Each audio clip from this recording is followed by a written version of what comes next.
Hello everybody and welcome back. Once again, welcome back to the 2-Minute Drill, week number 5, our recap show for Sunday night in the NFL season. My name is Corbett Thompson, and of course, as always, glad you could be here at Lexi.com, or if you're watching us on Facebook at facebook.com/Lexi2MD. You can catch us there also on Sunday nights. And, well, you know, some interesting, when I looked at the schedule, all right, I did not see a whole lot of enticing matchups, but there are some enticing results, to say the least. A couple of teams getting knocked off, some upsets, and Kansas City gets knocked off the unbeaten ranks. So you knew they were going to lose. It was just a matter of when. But in any event, that is the world of the NFL. So, you know, and we'll get to everything as we go along. But you know, like I said, the results were more interesting than the actual preview of it. So there you have that.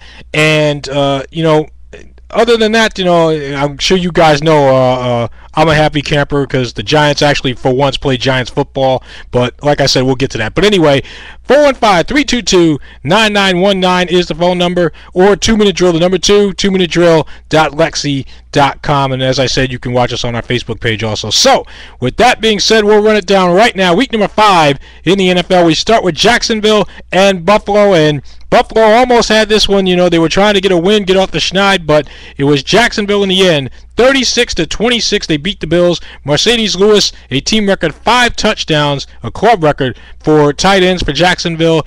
Josh Scobee, 5 touchdowns this season. Let me preface that. 5 touchdowns this season, not for the game. But Josh Scobee, 5 field goals, including 3 in the fourth quarter to win it for the Jaguars. Now, Denver and Baltimore. The Ravens, 31-17 winners here. Ray Rice, 131 yards on the ground with 2 touchdowns. They are 5-0 in Baltimore against the Broncos. Kansas City and Indianapolis, the Colts, 19-9 winners here. You know, not the point total maybe you would expect from an Indianapolis Colts offense, but a win is a win. They get the job done. Kansas City no longer undefeated. Adam Vinatieri with 4 field goals. A big day for the kickers today, I noticed. A lot of kickers with the multiple field goals. Anyway, first time since 1970 that an NFL team has not started the season at 4-0. So, you know, that's the interesting stat that I found. But anyway, Green Bay and Washington, the Redskins pull this one out, 16-13 in overtime. Graham Gano, a 33-yard field goal in OT to win it. Donovan McNabb, 357 yards in the air with a touchdown and a pick. So Washington pulls one out there. Aaron Rodgers suffered a concussion in this game, so we'll see what he's feeling like next week. But big win, obviously, for the Redskins in the NFC East. Detroit and St. Louis. Here was a bit of a surprise. The Lions, 44-6 over the Rams. They roll. Stephon Logan, a 105-yard kick return for a touchdown.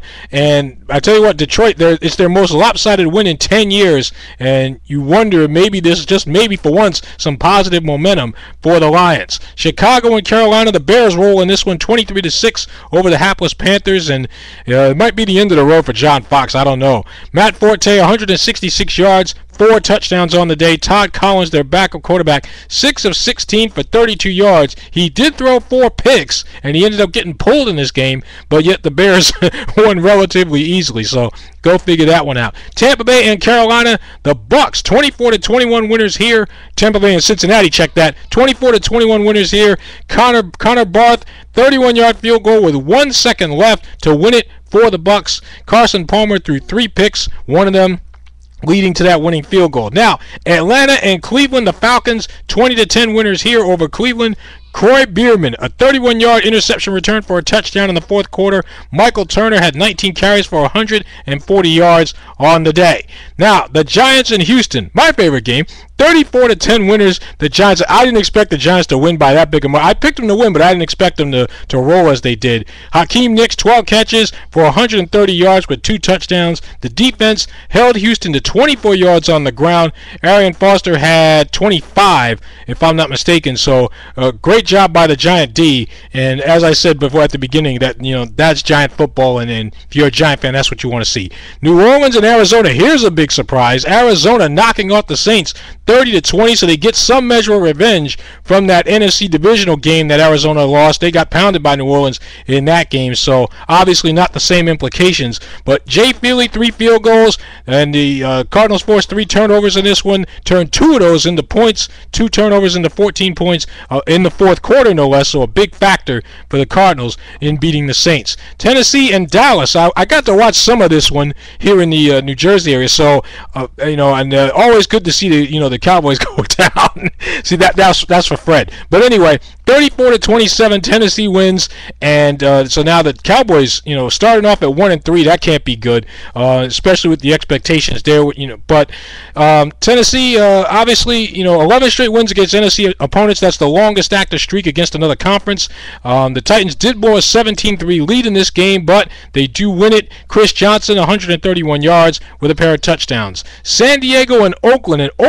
Pulling this one out, 35-27 is the final here. And what do you know? Oakland's first win over the Chargers since 2003. And you got to start asking yourself, what's going on with San Diego? Not that Washington's proving not to be any type of slouch, but you lose to Washington, and now you drop this one to Oakland here. You're 2-3. So I'm sure they got to be shaking their heads over there. Tyson Branch, a 64-yard fumble return for a touchdown for the Skins with 58 seconds left to put that one away. The Sunday night game, San Francisco and Philadelphia, and it was the Eagles, 27-24 winners there. Quentin Michael, a 52-yard fumble return for a touchdown. Now, the Eagles had a 24-10 lead in this game in the fourth quarter. They do hold on to win it. And Alex Smith, another 2 interceptions, and Mike Singletary getting in his face. At one point during the fourth quarter, you wonder if Alex Smith is going to be the starting quarterback next week. You also wonder if Mike Singletary is going to be the head coach next season. But those are conversations for another day. If you guys want to leave a voice comment on Mike Singletary or whatever else, just do that at 415-322-9919. Of course, the Monday night game will be Jets against Vikings. The Vikings bringing in Randy Moss. And the bye week this week, Miami, New England, Pittsburgh, and Seattle. So those teams are off. They will be back next week, of course. But in the meantime, like I said, you guys, normally it's, and you have a set group of guys that leave voice comments, and I'm cool with that. But the floor is open to anyone else that wants to throw something in. And like I said, we had a voice comment about the Rams, and there's so much for them. But whatever team it is, I don't care what team it is. And in the meantime, I should mention the Monday night contest. I didn't put the post up there yet, but you can post wherever. But I'll put the post up for the Monday night contest, and as always, winning team closest score gets a $25 restaurant certificate from restaurant.com and King James Express at www.jamesisking.com. So that takes care of business week 5. So looking forward to week 6. I have to kind of get a quick rundown of the schedule and see what's out there. But until week number 6 on Thursday, this is Corbett Thompson. Good night. Godspeed. Thanks for listening to 2MD.